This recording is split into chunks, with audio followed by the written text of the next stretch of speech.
Hello, Kansas educators. Welcome to 2017. What a great year it's promises to be, and I look forward to working with you throughout this year as we put the board's vision strongly into place in all of our schools.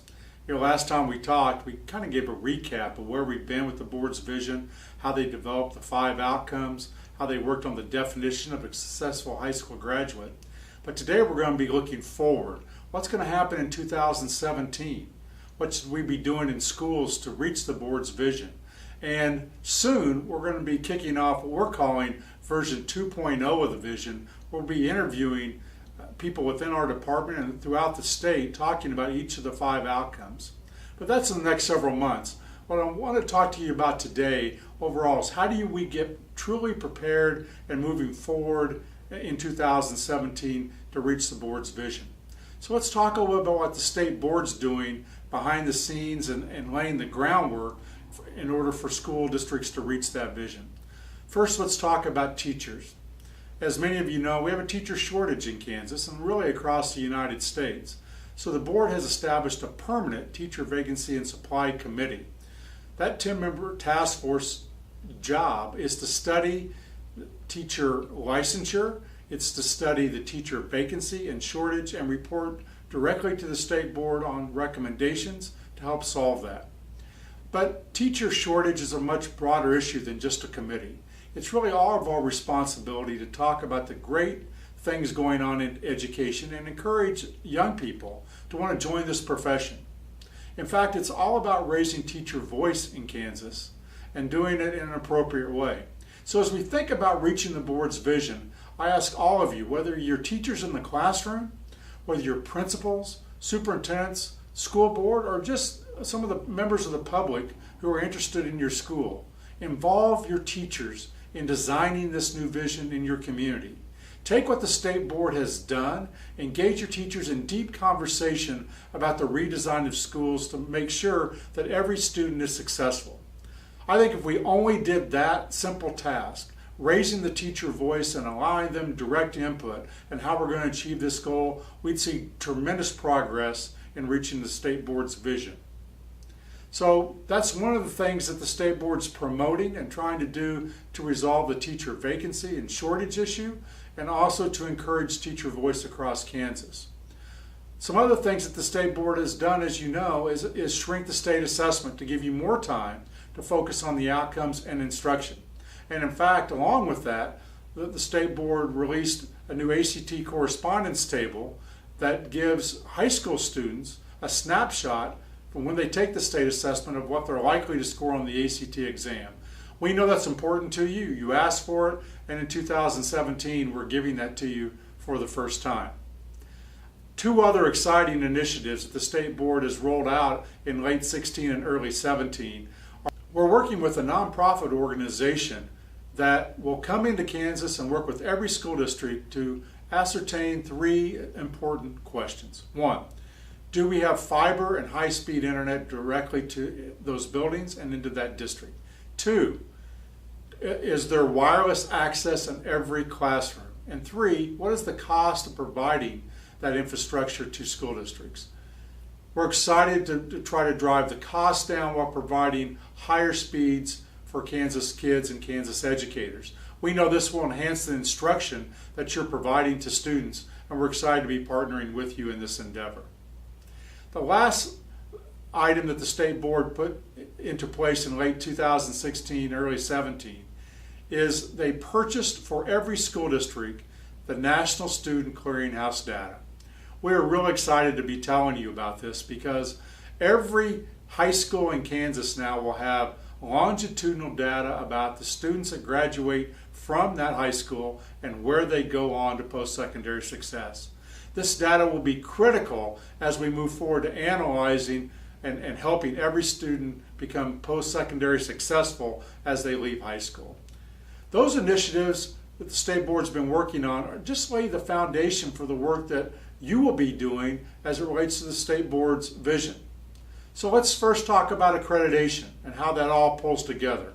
As you know, the state board outcomes and definition are the results of that accreditation model. So this year in 17, please make sure that you're attending the 3rd and 4th quarter training and that you're deciding as a community, are you going to enter in year 1, year 2, or even further in the process? That can only be determined as you have deep conversations in your community about where you are in relation to the state board vision. So as we kind of complete this year 0 with accreditation, make sure you're engaging your community and finding out where, at what level you want to enter the accreditation model. Get your data and get it ready, because that is going to instruct us as we move forward. As I mentioned, the National Student Clearinghouse data is going to be available in 2017 to all high schools. So we want you to take that data, combine it with your graduation rates, and start analyzing it deeply so that we can make some judgments on how to help students and kids prosper when they leave Kansas high schools. For example, we know that right now 86% of Kansans graduate high school. We want you to analyze your graduation rates, then use the National Student Clearinghouse data to take a look at what percent of those graduates go on to post-secondary success. After you look at that data carefully, analyze that we would love to have in every community somewhere between 70 and 75% of the freshman class that starts in every high school to go on to earn some kind of certificate or degree post-secondary. So that means we need to increase our graduation rates, and we need to increase the number of students going on to post-secondary success.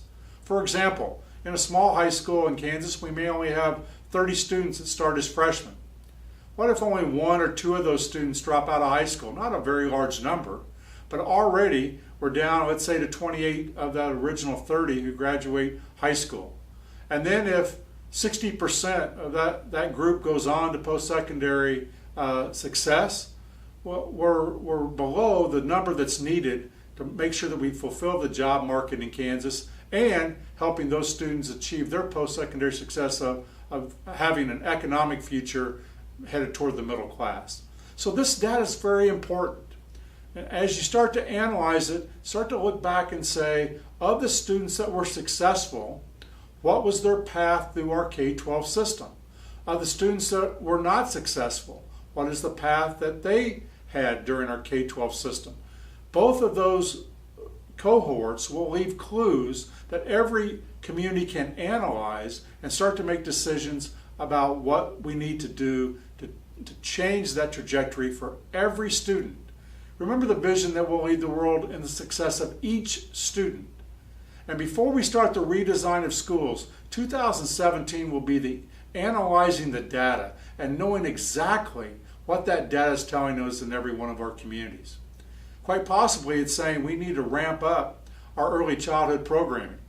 And as you know, that's one of the board goals in kindergarten readiness. So many of you are already engaged in doing that in your communities, but we're going to have to strengthen that in 2017. We're going to have to engage our communities in making sure that every student arrives kindergarten ready, and that then will propel them toward graduation and post-secondary success.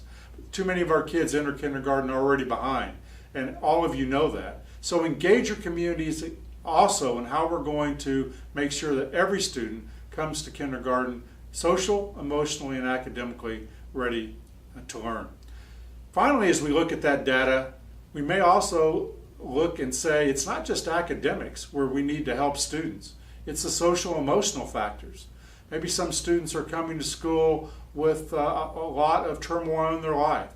And so Kansans have said very clearly, and the state board has endorsed, make sure as we go down this journey that we're looking not just at academic data, but the whole child, and that we're helping the whole child in this endeavor. So 2017 promises to be really exciting as we move from just knowing about the vision, studying the vision, learning how the vision came about, to really deeply implementing it in Kansas schools. I have tremendous faith in you, and as we work together toward this common goal, it's going to be exciting, not just in the numbers that go up from 86 to 90% graduation or more students graduating post-secondary, but knowing that every student that we touch will be more successful when they leave us. So have a great start to 2017. I look forward to talking to you next month as we kick off version 2.0 and deep discussions about each of the board outcomes.